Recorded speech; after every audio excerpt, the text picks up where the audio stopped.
All right, we will resume our meeting. Sorry about that, having some technical difficulties here in council chambers. We have some important items on this agenda that we want to make sure that everybody has access to. So we will get back into it here. Can I get a motion, please, that council give second reading to bylaw number 2286? And we will go to Councillor Chouinard. So moved. Want to do that again, please, Councillor Chouinard? So moved. All right, Councillor Chouinard, and we will welcome our planner, Shaival Gajar, to present on this item.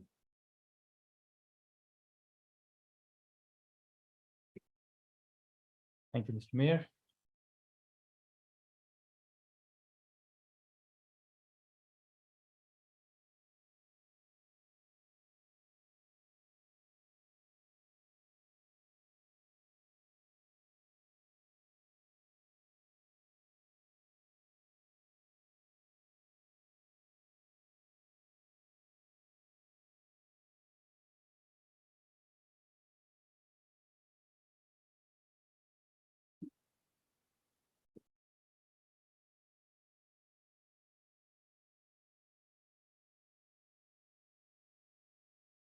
Good evening, everyone. I'm going to present. Good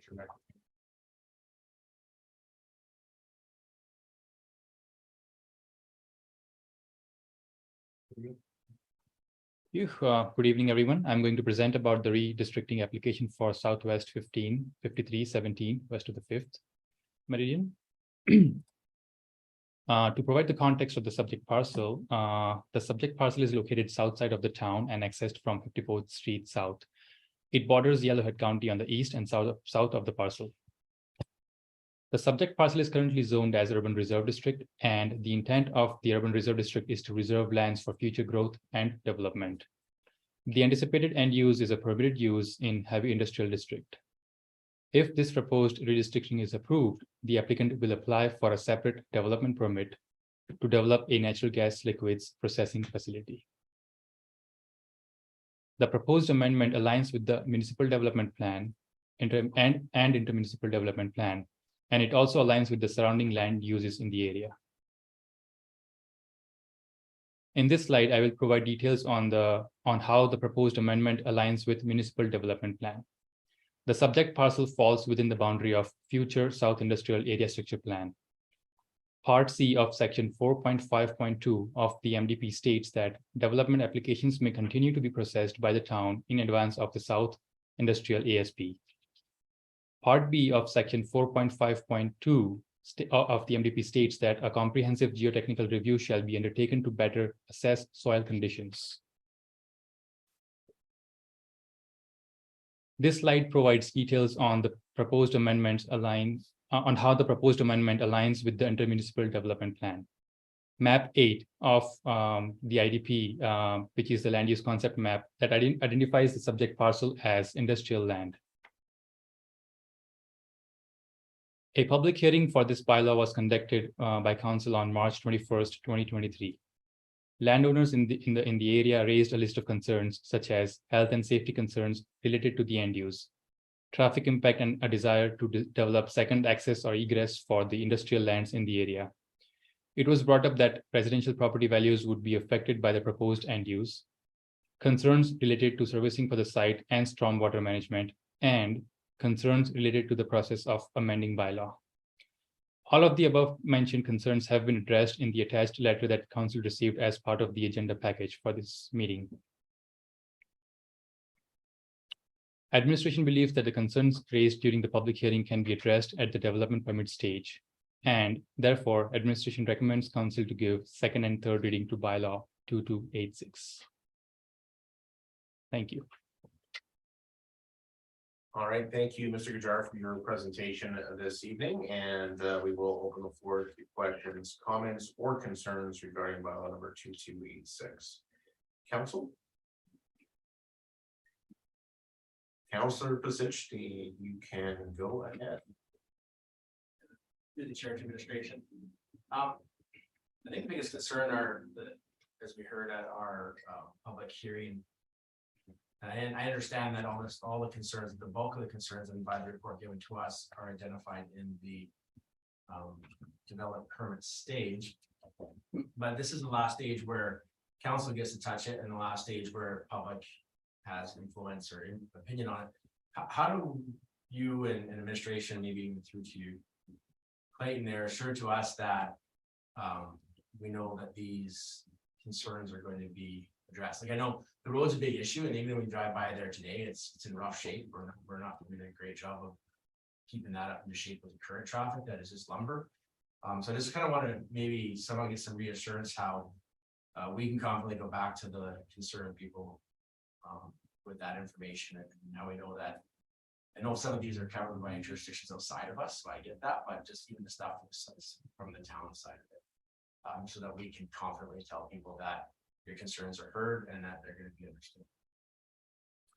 Mr. Kitlitz, go ahead. Sure. Thank you, Mr. Mayor, through you to Councilor Positioning.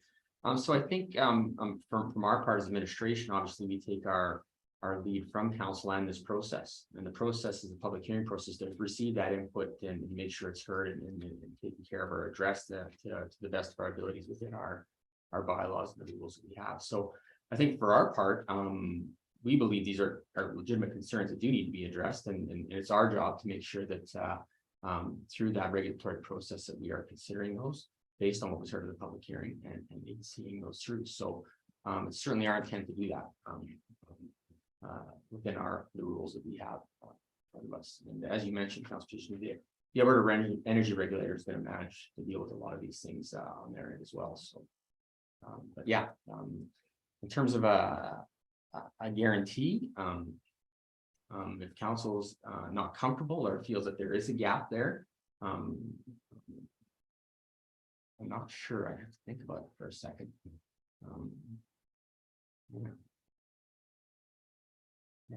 Yeah, maybe I'll just leave it at that, Mr. Mayor. All right, thank you, Mr. Kitlitz, and we will go to Councillor Taylor. Through the mayor to administration, council, people in the gallery. I was happy to see administration point out, people's concerns, and say that also address what we're tasked to do within this process. What we're tasked to do with is to, is this land appropriate for heavy industrial energy? That's the question we're looking at. And, in my mind, I believe that it is. I hear everyone's concerns. I do. Some of those concerns, as Councilor Positioning sort of pointed out, are addressed within another process, right? The Alberta Energy Regulator process or that sort of thing. And perhaps they need to be heard there. And if the proposed developer doesn't meet those within that process, then they don't get to develop. And that's it.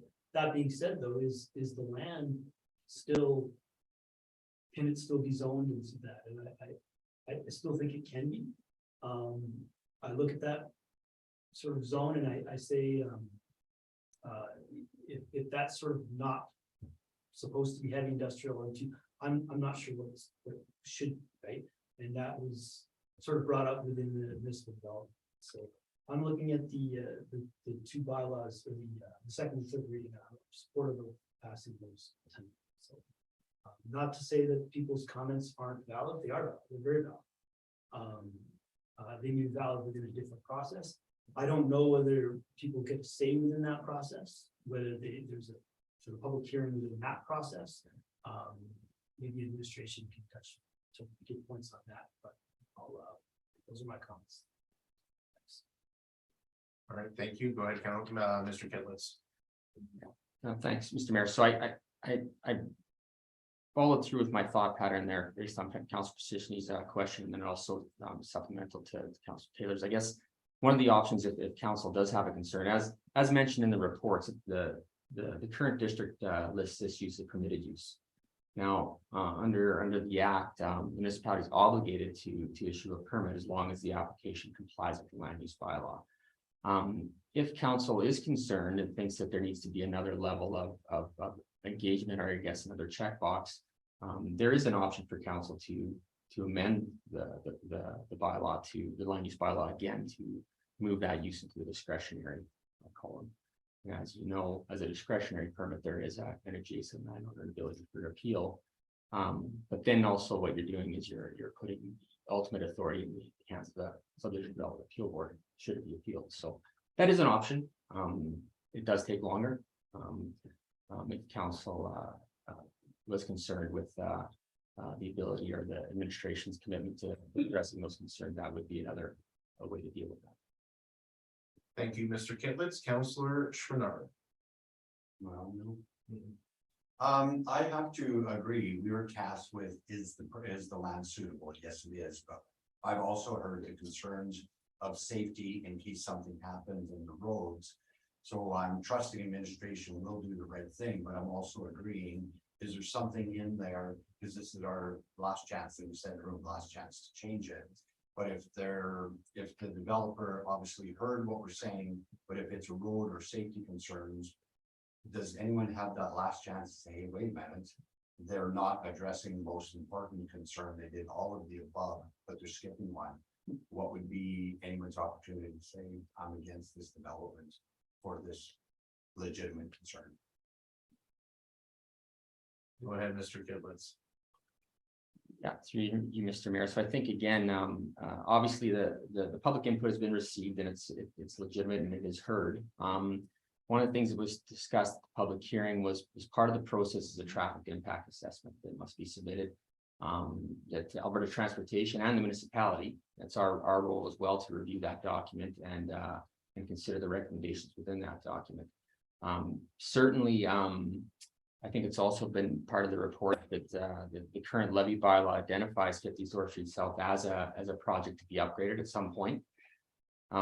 Sadly, our levy bylaw doesn't really give us a lot of help in terms of what the trigger for that is, but certainly the developments being proposed for this area is a valid trigger for that type of improvement.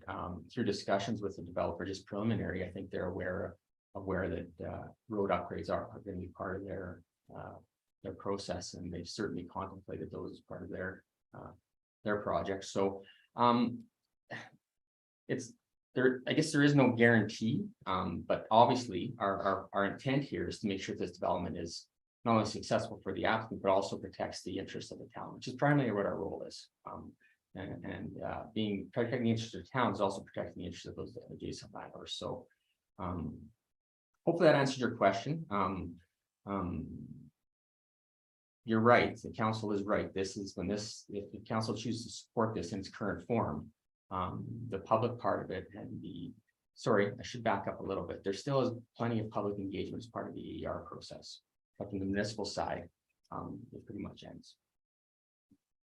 Thank you, Mr. Kitlitz, and we will go to Councillor Barr.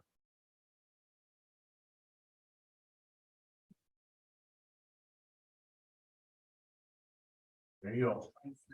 Okay, through the chair to council and administration, and as well as members of the gallery and those listening online. I do have to agree with what the members of council have said already regarding that this does, I feel that this does align with the current land use in the area, with our municipal development plans and our area structure plans. And I don't feel that it's specifically council's prerogative to decide whether a specific business gets to use those lands or not.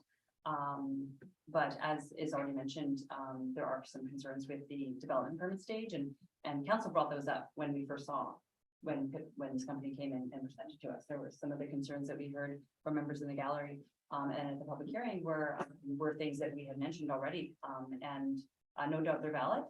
And regarding the road, if I did not tour down there recently. But if as Councillor Pacici mentioned earlier, that if the road is already in poor condition, then is that council's responsibility to fund it to get it to a more operable level? I'm not sure. I don't know what the proper level would be for this. But if it is already in poor condition, then I understand that it would be our obligation to put that as a project and fund that at some point in time. How this project impacts that, I guess Mr. Kitlitz has already been in discussion regarding that, but I guess if it does need to be maintained better than it already has been, then I guess that's a question for us as well. Did you want to respond, Mr. Kitlitz? Yeah, sure, Mr. Mayor, just for some clarity on the responsibility of the road, certainly, municipalities have responsibilities to maintain and upgrade roads, but in this case, as it's part of the levy actually, the funds that are collected through that levy are intended to help pay for the upgrades to that road. And also typically, most municipalities, development usually pays for their improvements, their proportionate share of their share of the improvements. So in this case, I think we'd probably be looking at majority of any upgrades be funded each through the levy in combination with the developer. Thank you, and we will go to CO Beveridge. Go ahead. Thank you, Mr. Mayor. So through to council, as Mr. Kitlitz articulated, there is a regulatory appeal process through the AER. And so that's something that there is that mechanism that they have a hearing process, just as we have our processes as a municipality. I'm noting that if they approve the permit for this, automatically we are approving the permit for this. Thank you. Council, any other further questions or comments? Go ahead, Councillor Moore. Through the chair to Mr. Kiplitz. I understand that there's, if the crossing, cross 54th is blocked by a train, if there's an emergency, there is another emergency access just east of town there, probably off the golf course road or somewhere around there. And I understand as well, and I believe this has been told before, that there is a hydrant out there already. Of where the proposed land is. Go ahead, Mr. Kitlitz. Through you, Mr. Mayor, to Councillor Moore. So I'm not sure that is the case. I might have to do a little bit of investigation. I'm not aware of a developed road allowance that provides secondary emergency access to that area. Which I think is fundamentally a bit of a, regardless of whether this development proceeds or not, I think we're in a situation where we need to think about secondary access to that area of the municipality. We do not currently have water service across the tracks to that area, so there is no hydrant out there, at least not one serviced by the municipality, to my knowledge. So I think that information may not be 100% accurate in this case. Go ahead, we have our Senior Manager of Protective Services. Yeah, something like that. I'm sorry, did you see that, Mr. Mayor? Yes, I did. So, if I may. Yeah. Address two things. Yes, we do have an agreement with CN to access the south Okay. side of the tracks from the golf course road all the way across. Okay. And yes, we do indeed have a hydrant on the south side of the tracks by the dog park. So we do have a water supply over by the dog park, and we do have emergency access through agreement with CN on the south side of the tracks from the golf course road, should there be a train in the way. Sorry for the interruption. Just No, thank you for supplementing. I didn't know that. Thank you, and if we call upon you again, I'll have you come forward towards the mic so everybody can catch what you're saying. So just for those that may have not heard listening online, we do have a hydrant on that side of the tracks, as well as the fire department does have emergency access provisions through an agreement with CN. So Councilor Moore, did you have a follow-up, or does that answer your question? That answers my question. All right, thank you. Council, any further questions, comments, or concerns? All right, well, I haven't spoke on this. Definitely was happy to see that members of the public were engaged in this process to provide their perspectives on this development, because this is a very major development for our community, one of the largest that we've seen in the last 30 to 40 years. There's going to be impacts, and we can't understate that, and it's going to have some impacts to adjacent landowners. I'm very excited to see somebody interested in the community of Edson. They looked at other communities and they chose us because of our access to rail and our location, and of course we're a natural gas community, and this development has the potential of supporting some major employers that are currently situated in our community. Having said that, there's certainly the concerns raised about safety and traffic. I think the developer has indicated that they will be looking at a secondary access to ensure that there is methods for people to have a secondary way of getting out. And I think to Mr. Kitlitz's point, we have a responsibility to, as council, This is not a concern that is new to us. Residents on that road have expressed that concern before with the delays of trains and things of that nature. And I think that the AER process is quite cumbersome for this developer to go through. And I think that, people will have their chance to have a say in that. For us, what we're looking at is whether or not heavy industrial is an appropriate use of those lands. We're not necessarily saying yes to this particular development. Obviously, that is part of this process. But any heavy industrial use, and our municipal development plan clearly states it is. And so that has been in place for some time. We have industrial type development in that area already. As a community, we need to see economic growth. I spoke about that during my election campaign. And this is a way to further grow our assessment base. The cost of delivering services in this community is not decreasing. And with over $1 million of government downloads, and the price escalation that everybody sees, it's becoming more and more expensive for us to deliver those services. So we have to allow growth and development in our community, and this is going to be, if it is approved through the other processes, is going to be critical. And I think it also provides potential for the upgrades to that street, which I do agree are needed. And I think that it does provide for opportunities for additional partnerships and other enhancements in our community as well. Not to say that the concerns that were raised during this process are not valid, because they certainly are. I have to trust that our administration and our development authority will put provisions in place to ensure those concerns are raised. As was pointed out by Councillor Meyer, some of those concerns are raised right off the beginning when that developer came forward. So I will be supportive of this. I do think this is a positive thing for our community. Obviously, there has to be the appropriate checks and balances in place to ensure the safety of our community, but I do believe that overall, this is a positive development, so I will be in support. Council, do you have any other further questions, comments, or concerns before I call the question? Seeing none, I will call the question. All those in favor?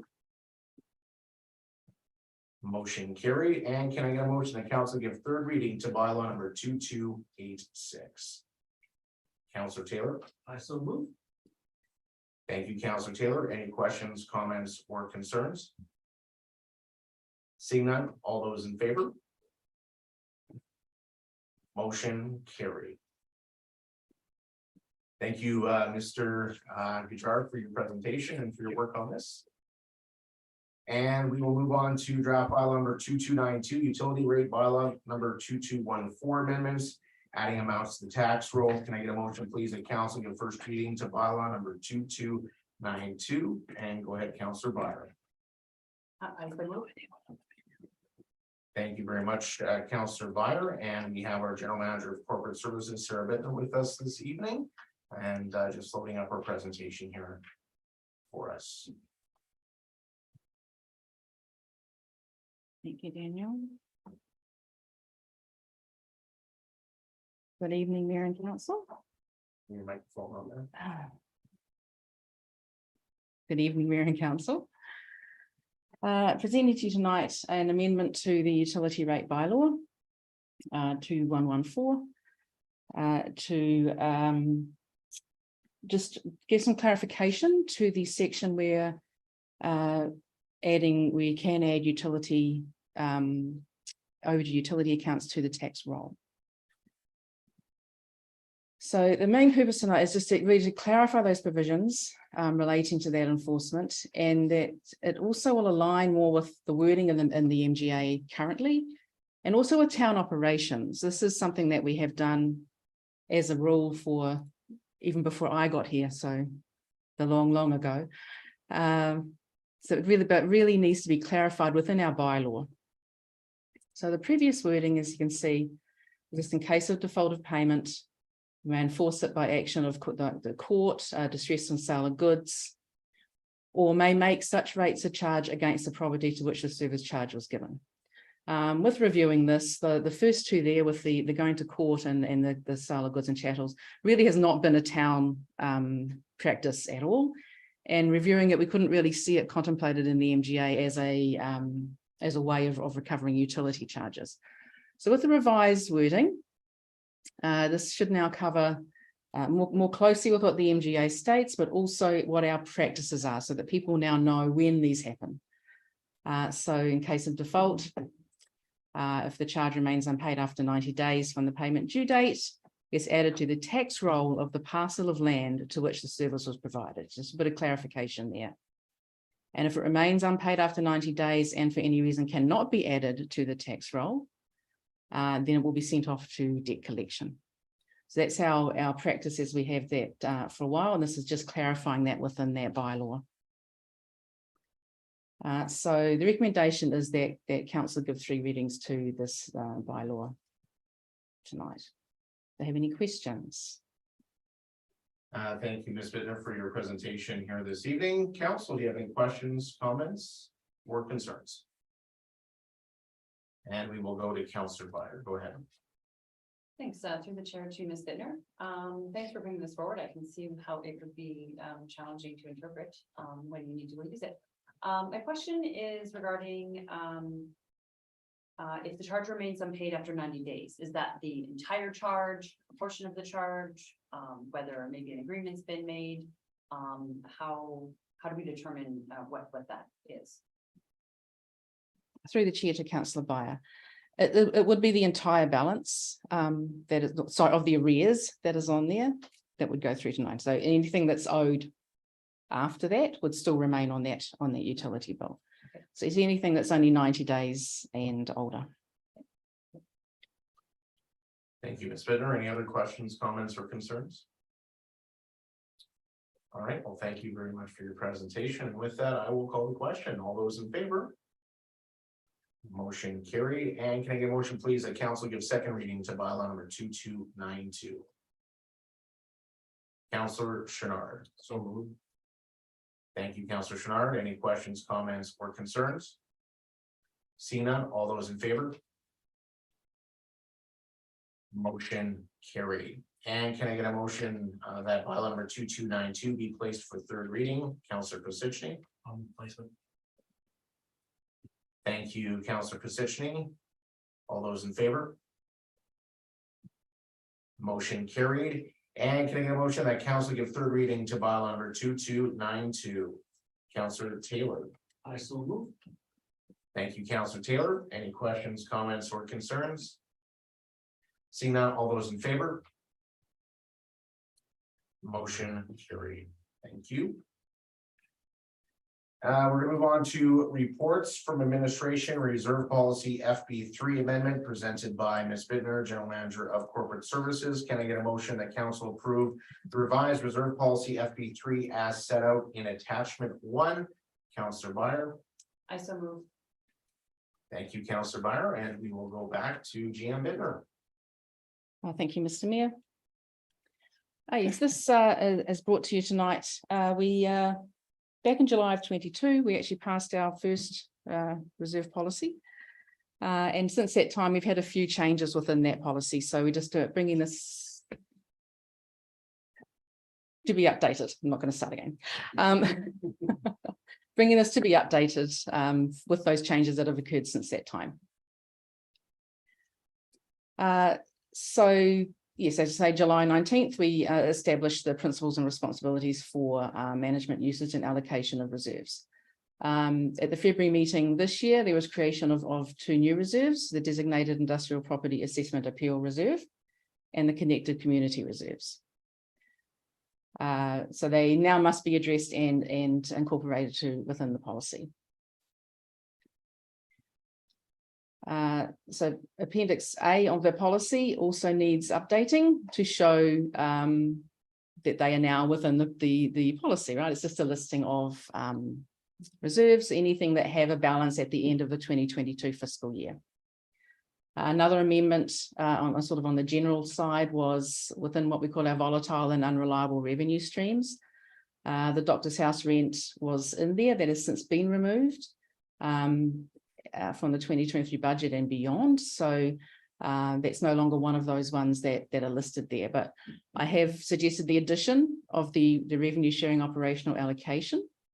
While this isn't problematic in itself to have that offsetting some of our budgetary items, it's always going to be optimal for the town to be self-sufficient and not rely on external agreements, etc. So it's just been added as an optimal way, or an optimal way of looking at the revenue stream from the revenue sharing agreement. As far as additions to the reserves, we needed to add a legislative reserve that was mainly created to pay for the council chambers AV upgrade. Yeah. Anyway, yeah, just Talk about that. one for our second one was the carryover reserves, where we use at the end of the year, where we bring projects that are funded by taxation but not completed in that year over to the next year, but can move that taxation over with them. And then the designated industrial property assessment appeal reserve, again, for those assessment appeals not yet heard by the province within that year that assessment relates to. And the connected community reserve with initiatives promoting the connected, safe and inclusive communities as per the strategic plan. Also, there were some deletions. The FCSS reserve and the Paranet reserve ended up with 0 balances at the end of 2022. They will not be used in the future. So they have been deleted from the policy presented tonight. So the motion that is on the table on the screen right now. So are there any questions? All right, council, questions, comments, or concerns? Anybody? All right, I have none, so I'll call the question. All those in favor? Motion carried. Thank you, Ms. Bittner. Thank you. Can I get a motion, please? The council appoint Tyler Robinson, Senior Manager, Protective Services and Director of Emergency Management for the town of Edson. Councillor Pisichny, go ahead. Yeah, so moved. Thank you very much. And I don't know if there's anything you want to speak to GM Beck. Mr. Mayor, it's pretty straightforward. Now that we have Chief Milton join us today, yesterday, we could start the process of passing the baton in emergency management for the town of Edson. And one of the first steps is naming Mr. Robinson DIM, and then we can start moving forward. So that's a recommendation. All right, thank you. Any questions, comments, or concerns? You sure we don't have any concerns about this? All right. I do want to thank Mr. Schramm, who's been providing that service to us for many years for his unbelievable dedication to our municipality. And I know he's going to be retiring here in a few short months, and we see a lot of changes, and looking forward to that. So with that, I will call the question. All those in favor? Motion carried. Can I get a motion, please? The council proclaim the week of May 21st to 27th, 2023 as National Public Works Week in the town of Edson, and we will go to Councillor Chenard. I'll make the motion. Thank you very much. And we have Mr. Lucas, our legislative officer, with us to present on this evening. Go ahead, Mr. Lucas. Thank you and good evening, Mayor and Council. So as outlined in your report, National Public Works Week has been sponsored by the American Public Works Association since 1960, generally recognizing and acknowledging the broad range of services provided by public works professionals throughout Canada and indeed North America. Under our proclamation policy, any initiatives that are sponsored by the town and for which there are associated events planned can be approved for a proclamation. And to that end, the town is in fact putting on various activities and initiatives in pursuant to National Public Works Week. These include most particularly a Public Works Day on May 25th, which will involve a barbecue for the public, some equipment displays and demonstrations, and we're also conducting a Name the Grader contest. So as outlined, the proposed proclamation sufficiently meets the requirements of the Town of Edson proclamation policy as a cause of national or provincial significance, and one which is being sponsored and initiated by the Town of Edson. All right, thank you. Any questions, comments, or concerns? Seeing none, I will call the question. All those in favor? Motion carried. Thank you, Mr. Lucas. Can I get a motion, please, that council accept the April 4th, 2023 information item as set out in attachment 1 for information?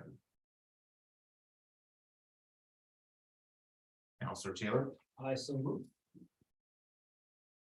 All right, thank you very much. And questions, comments, or concerns? I don't know if CO Beveridge or Jean Bittner, if there's anything you want to add to this wonderful letter that we received. Go ahead. Mr. Mayor, the information is fairly straightforward and fairly disappointing. I think that it was important to provide this information not only to council, but also to the public that following the federal budget being dropped, that essentially that municipalities were on the hook for the retroactive policing costs. And it was almost immediate that we received this information. So we wanted to make sure that you had the opportunity to review the financial impact that it does provide to the town of Edson, which is $493,658.74. I'm going into the other item as well, if that's okay, Mr. Mayor. It's hard to split these two. But essentially, we have the opportunity to continue advocacy towards this very important item. Through FCM, they provided information out on Friday afternoon with regards to providing a press release as well as a resolution. And also, there is the ability, as you note within the information in the package, there is the ability for the town to delay the payment of the retroactive RCMP costs. And while we don't dispute that they cost, our RCMP and the service that they provide to us, it's the reality that we weren't at the table and consulted with regards to this negotiation. So at this time, we wanted to bring this forward and provide opportunity for council to continue to advocacy on this. So again, I've mixed the two items, but hopefully council will accept that it's my speaking at once. Right, thank you, CO Beveridge, and obviously this information came out as we were at Alberta meetings last week.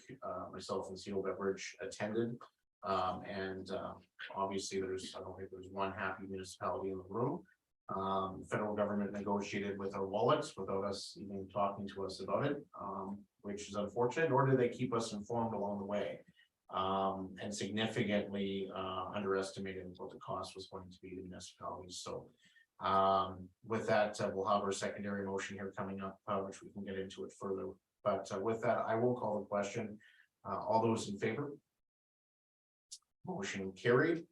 And can I get a motion, please, the council approve the resolution prioritizing municipal input in future RCMP contract policing decisions as set out in attachment 1, and authorize the mayor to send a letter to the Yellowhead Member of Parliament and the Federal Minister of Public Safety on this matter. Councillor Byer. I can make that motion. And I think CO Beveridge summed it up nicely there. And as you can see in your package, these are some further advocacy efforts on this matter. I think for the federal government's point of view, they think this issue is closed, but from the municipal perspective, they're going into another round of negotiations. And we don't want to see this happen again. I think that giving us 2 years to pay is not really indicative of the serious concerns that municipalities are raising on this issue. For us, it's a $493,000 hit. That's significant to us, but there's municipalities looking at millions upon millions of dollars that they do not anticipate. So, council, do you have any questions, comments, or concerns? Go ahead, Councillor Position. Yeah, it's this is the discouraging, I can't pronounce it today. Discouraging is at least, yeah. I guess I'm challenged by it. I know our hands are tied, but this is bothersome for me. And I know we wear to keep the RCMP badges and we keep all the things intact. And we literally just had a federal government renege on a contract they had with us, negotiated without us present. Could you imagine being in business and saying, hey, I know we've had a contract for 2 years, but we just negotiated with our employees. Now you need to pay for that. Most people would be hitting legal challenges. So I guess maybe my question is, and maybe through you, Mr. Mayor, you can answer the question is, are our associations looking at a legal challenge? Like, really, they're stuffing it down our throat. And this isn't a little hit to our community. It's huge. That's like, well, yeah, it's a huge increase to our taxpayers, and we weren't at the table. They just decided to do it. They said, oh, no problem, we can negotiate, and you have, really, could you imagine negotiating with our own employees knowing that somebody else is paying the bill? Because really, that's what came out of this. That is, to me, beyond belief, and every municipality and every taxpayer in this country should be screaming right now at the federal government. They should eat this one, not us. So I can't say it enough how angry I am over this, and frustrated, because it's not right. And no other business in the world operates that way, and the federal government just shoves it down our throat. So I hope that our advocacy bodies, both being Alberta municipalities and Federation of Canadian Municipalities, are doing their darndest to maybe look at a legal challenge here and see what the heck we can do. I know we're the babies of the provinces, and we're the provinces and the babies of the feds, but at the end of the day, there's only one taxpayer in this country, and they just hammer it to us to make us look bad. That's my opinion, and sorry, Mayor. Thank you. Appreciate that, Rance. Echo those comments.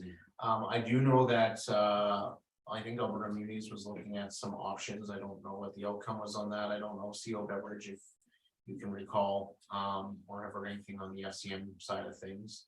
I know that our regional partners have been asking, what are we going to do? There has been suggestions by some who just don't pay, but at the end of the day, they'll get us some other ways. So CO Beverage.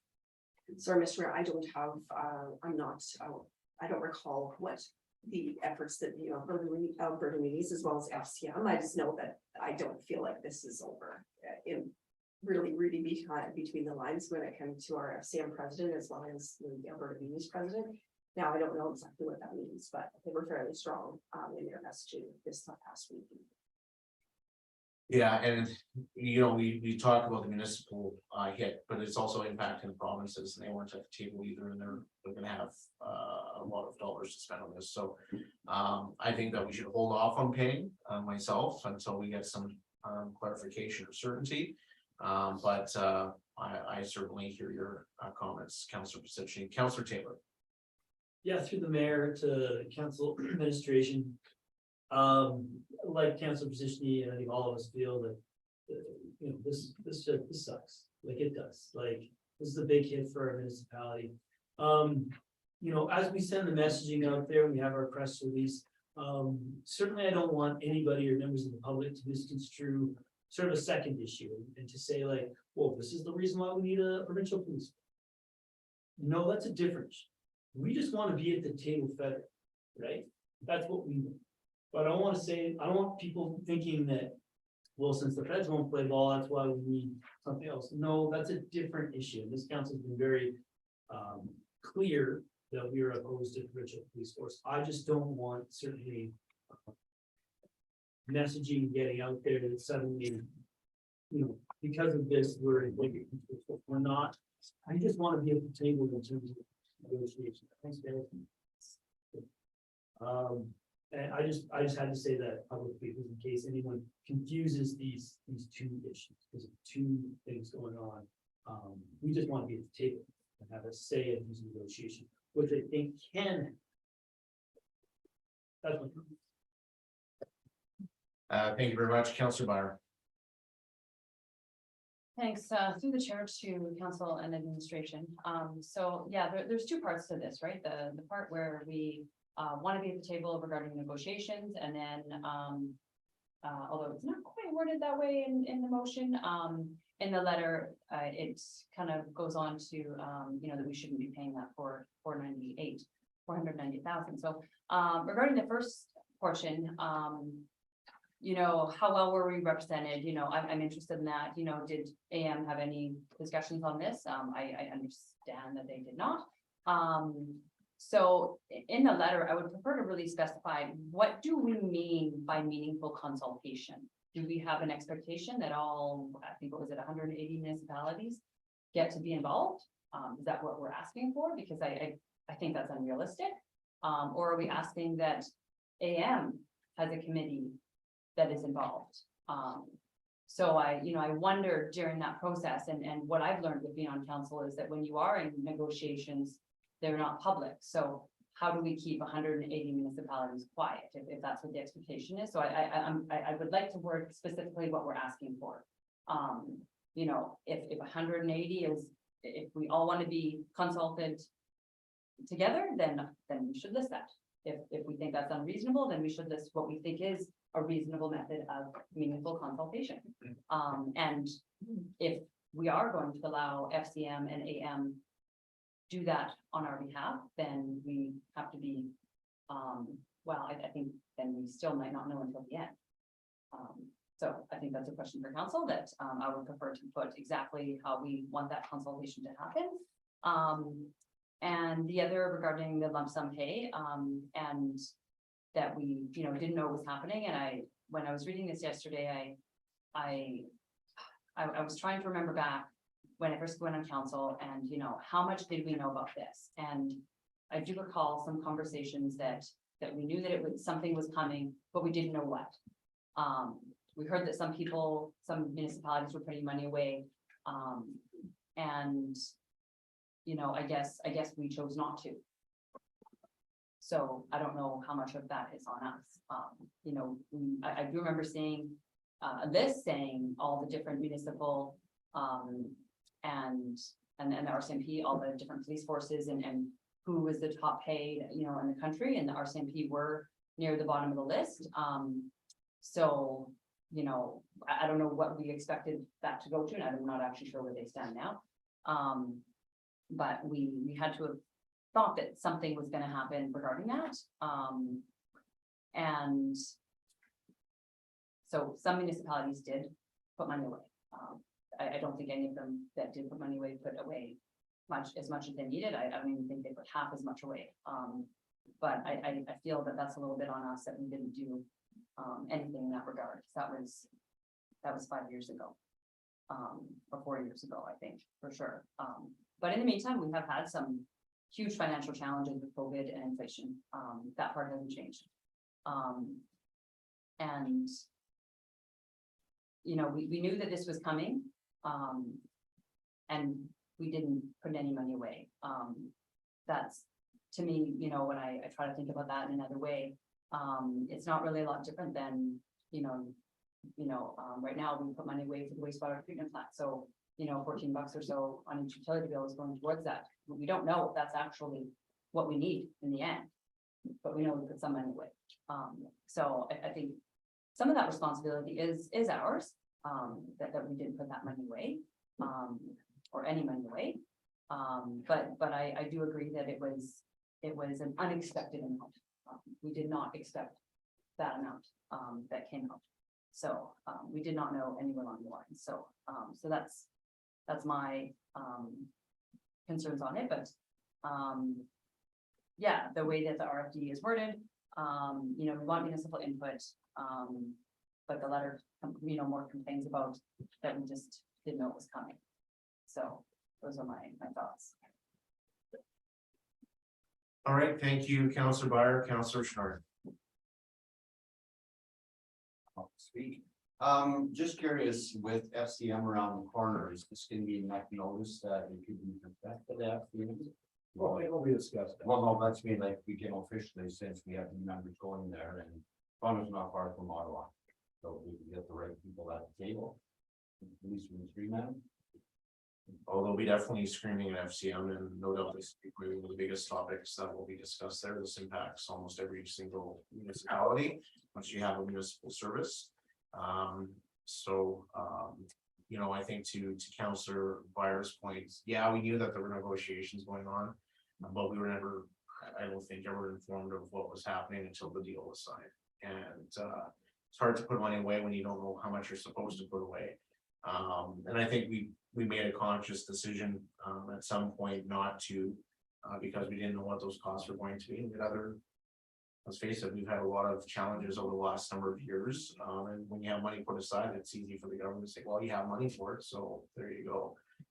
Especially as we've moved on through this process, as we've been waiting to hear what the decision was going to be.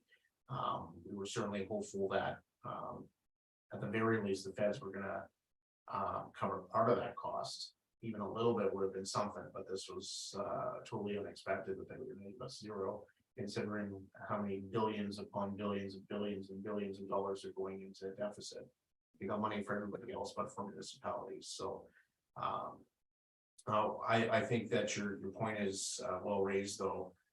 It's impossible to negotiate with hundreds of municipalities, but I do think that the expectation would be they're negotiating with our, at least FCM and through to our provincial associations, because the police contracts are with the province, so it makes sense that the provincial associations would have some representation. And through our conferences and webinars and stuff, we always provide feedback on what we think is reasonable and give those organizations, I guess, the parameters of what to work with, right? So I think what will happen is we'll draft a letter and I'll make sure it's sent out to council before we send it out for any input, if that's acceptable to council. Yeah. And I think it's important that we get some information out to the public on this right away, as well to our MP, who is going to be returning to session here in a couple of weeks in the House. Does council have any further comments or questions on this issue? Seeing that, I will call the question. All those in favor? Motion carried. Thank you. And we will move on to council committee reports. We will go back to March the 22nd, and I will turn on your mics for you. So we will start with Councillor Taylor today. Yesterday, April 3rd, I attended the youth council meeting where we discussed the Mayor for a Day programs. So working incredibly hard, visiting Vanier and other schools, and been on Pine Grove soon to promote the program with grade 6 students because it ties perfectly with their curriculum. Our youth council is going to get the trade show, giving away trees yet again, and promoting 2 worthy causes, both wayfinding and the food bank. So you look out for them there, and maybe coming to another Mayor for a Day program is looking at a May 16th being at council. And they might be, depending on how things go, might be presenting to us, showing some of the work that they've done, because I think it's important that these students do have a say or have an opportunity to speak to council and show the work they're looking. So that is my report. Thank you, Councillor Taylor, and we will go to Councillor Chouinard. Mine is real simple. I have nothing to report. Wow, all right, thank you, Councillor Chouinard, and we will go to Councillor Byron. I have nothing to report. Thank you, Councillor Byer, and we will go to Councillor Moore. Thank you. Yes, March 23rd, I attended virtually a webinar on climate perils, the usual perils that we hear of, wildfire, which we should definitely be concerned about here. Floods, maybe not so much, but good presentations were made, and one of those presentations was by former Edmonton Mayor Don Edson, very eloquent in his presentation. March 30th, Edson and District Historical Society meeting at Galloway, and that was very informative as usual. And of course, April 1st, I attended the Edson Seniors Transportation Trivia Night, as did many people here. That's not a council committee, so we'll count more on that. Okay, well, forget what I said. Thank you. That's all I have. Thank you very much, and we will move on to Councillor Pisichny. Unfortunately, able to make the youth council meeting, so I haven't been. All right, thank you. I will say all council was at trivia night, supporting you to Edson Seniors Transportation, so that was great. March 29th, I attended the Leaders Caucus in Edmonton with CO Beverage, where the topic was future of municipal governance. This is something that CO Beverage has been involved with, and a project she's been heavily involved with actually, and was recognized at the event. I know she's stepping away from that project to focus on town events and matters, but really good information.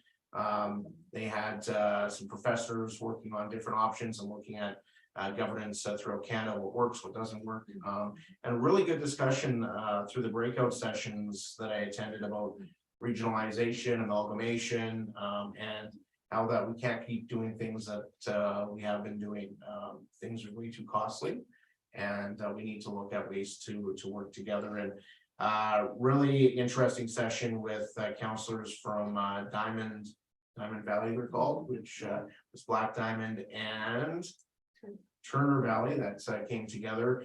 And that process, they said it happened much quicker than they thought, because they went to the public and the public voted on it. And they had to move mountains. And one of the things they pointed out, bring an HR firm in to handle that, because there's a lot of bringing people together. Of course, salary structures are a lot different, and job titles and all that. It's a huge undertaking. They were glad that they brought somebody in. They did indicate we want to bring those people in about a year before you're even ready to move into that process, as well as IT. They've been one municipality for a number of months now, and they're still dealing with the IT issues that they did not anticipate. But overall, it's been very positive. The key piece is not to let the egos get in the way, and ensure everybody's working to provide good governance for the area. That transitioned into the President's Summit, the Municipal Leaders. Sorry, that was the President's Summit. Then we moved into the Leaders Caucus. And I was invited to speak about rural crime and provincial policing.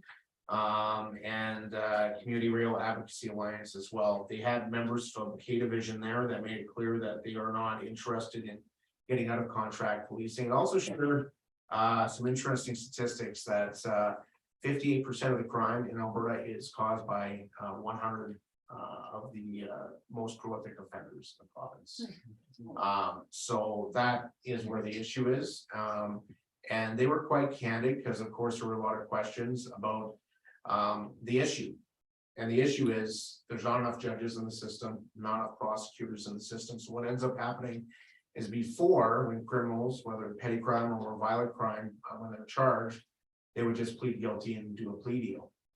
Well, now they know if they're lower on the docket, that chances are it's not going to be heard, and they're more likely to have those charges just tossed out, because the courts don't have enough time to deal with some of those issues. So a lot of the defense attorneys are recommending that they don't enter those pleas, and that they're just working the system, because you have a couple major cases that judge can only hear 2, 3, 4, maybe 5 cases, and they might be 12 or 14 things on the docket that day. So that's where the bottleneck is.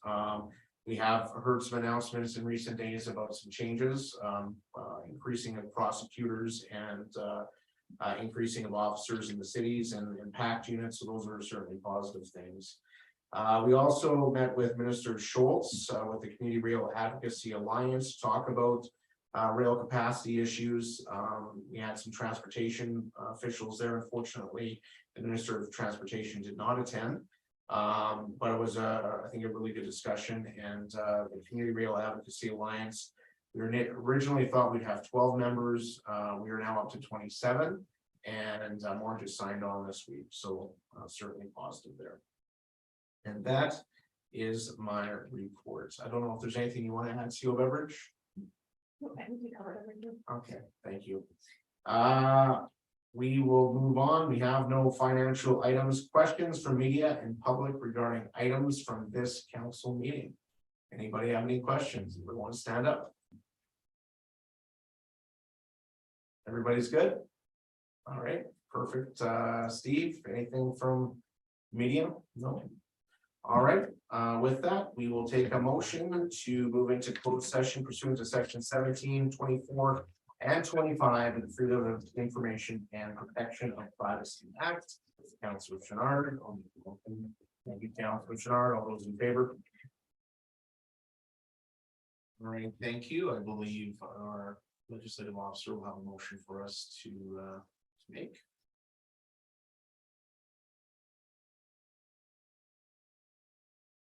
All right, can I get a council to make a motion that council accept the collective bargaining agreement for 2023 to 2026 with GP Local 2838?